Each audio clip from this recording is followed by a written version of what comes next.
আসসালামু আলাইকুম আমার প্রিয় ভাই বোনেরা, আঙ্কেল আন্টি, আমার ছোট ছোট সোনামণিরা, কেমন আছেন আপনারা? আশা করি যে যেখানে আছেন ভালো আছেন, সুস্থ আছেন।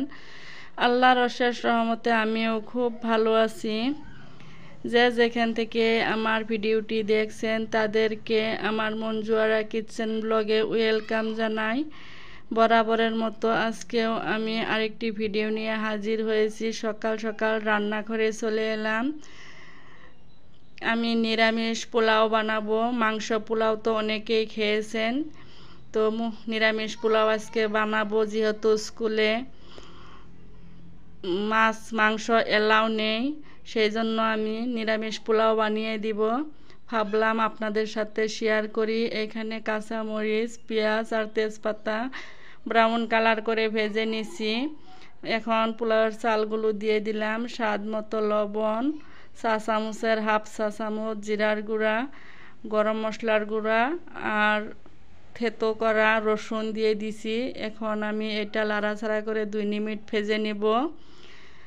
খুব কম মশলা দিয়ে এটা রান্না করব, যেহেতু বাচ্চারা খাবে, তো আমি এমনিতেও মশলা কম খাই।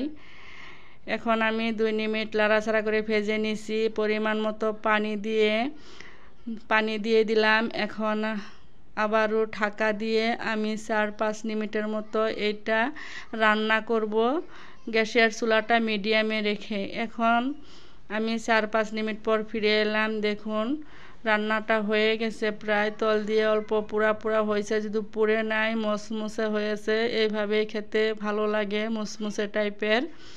তো এটা লাড়াচাড়া করে আবারও 1 মিনিটের মতো ঢাকা দিব, যাতে ভিতর থেকে পুরো মোলাম স্মুথ হয়। সেই জন্য এই তো 1 মিনিট পর ফিরে এলাম। রান্নাটা হয়ে গেছে। এখন মফিজুলের স্কুলের খাবারটা আমি রেডি করে নিব। ওকে খাবার দিয়ে তারপর স্কুলের টিফিনটা আমি রেডি করব। আমি স্কুলের টিফিনটা রেডি করে স্কুল ব্যাগে আমি তুলে দিব। এখন মফিজুল খাওয়া দাওয়া করছে। মফিজুলের স্কুলের ড্রেসটা আজকে বুধবার, যেহেতু হাউস ড্রেস পরেছে। সপ্তাহে 3 জোড়া কাপড় চেঞ্জ করতে হয়। শনিবারে স্কাউট অ্যান্ড গাইডের পোশাকটা পরতে হয়, আর বাদ বাকি দিন স্কুল ড্রেসটা পরতে হয়। মফিজুল খেয়ে বেরোইছে, মারিফুলের দুষ্টামি শুরু হয়ে গেল। দুষ্ট কি করো? দুষ্ট করো কে? দুষ্ট হ ভাত খাবা না? মারিফুল খেলা করতে করতে ঘুমিয়ে গেছে। পুতুল পাগল ছেলে আমার, পুতুল নিয়ে ঘুমিয়ে গেছে। এই ফাঁকে আমি কাজগুলো শেষ করে নিলাম। এখন মারিফুল ঘুমিয়ে থাক, আমি দুপুরের রান্নাটা শেষ করে নিব। ছোটো মাছ নিয়ে এসেছে, এখন এগুলো আমি কেটে নিব।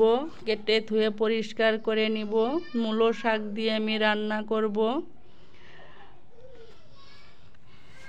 ছোটো মাছগুলো আমি ছোটো মাছ যদিও পছন্দ করি, আমার তেমন একটা আনা হয় না, কারণ আমার ঘরে ছোটো বাচ্চা আছে। মাছটা কেটে পরিষ্কার করতে অনেক সময় লেগে যায়, সেই জন্য পরিষ্কার করে নিলাম। এখন মূলো শাকগুলো আমি কেটে ধুয়ে নিব। শাকগুলো আমি ভাজি করব, আর মূলার যেতটুকু অংশ আছে আর ডাঁটা, সেগুলো আমি মাছ দিয়ে চুরচুরি করব। ভালো করে আমি কেটে নিব। এখন আমার ভিডিওটি যে যেখান থেকেই দেখছেন, আমার ভিডিওটি যদি আপনাদের ভালো লাগে, প্লিজ অন্তর থেকে একটা লাইক দিবেন আর শেয়ার করবেন। আপনাদের একটা শেয়ার আমার কাছে অনেক মূল্যবান। এখন দেখুন আমি এগুলো ধুয়ে রাখা মূলোগুলো এখানে দিয়ে দিলাম। আমি ভাপ দিয়ে নিয়েছি, সিদ্ধ করে নিয়েছি। এখন আলু আর মূলোগুলো দিলাম একসাথে, মাছও দিয়ে দিলাম। এখন মশলাগুলো দিয়ে দিব। স্বাদ অনুযায়ী লবণ দিছি। মশলাগুলো এখানে অ্যাড করে দিলাম, পেঁয়াজ কুচি আর কাঁচামরিচের ফালি, অল্প তেল দিয়ে আমি ভালো করে মেখে এটা আমি রান্না করব। আমার ভিডিওটি যে ইউটিউব থেকে দেখছেন প্লিজ একটা সাবস্ক্রাইব করবেন আর পাশে থাকা বেল বাটনটি প্রেস করে দিবেন। আর যারা যারা অলরেডি সাবস্ক্রাইব করে ফেলেছেন তাদেরকে আমি ধন্যবাদ। আর যারা ফেসবুক থেকে দেখছেন আমার পেজটি ফলো করে দিবেন আর একটা লাইক দিবেন, এটাই আপনাদের কাছে রিকোয়েস্ট। এখন ঢাকা দিয়ে গ্যাসের চুলায় আমি বসিয়ে দিলাম। 6-7 মিনিট রান্না করার পর আমি ফিরে এলাম। আমার রান্নাটা হয়ে গিয়েছে। অল্প সময়, আর বেশি সময় লাগবে না। আবারও আমিও 2 মিনিটের মতো রান্না করে নিব। আজকের ভিডিওটা এখানে রাখলাম। আল্লাহ হাফেজ।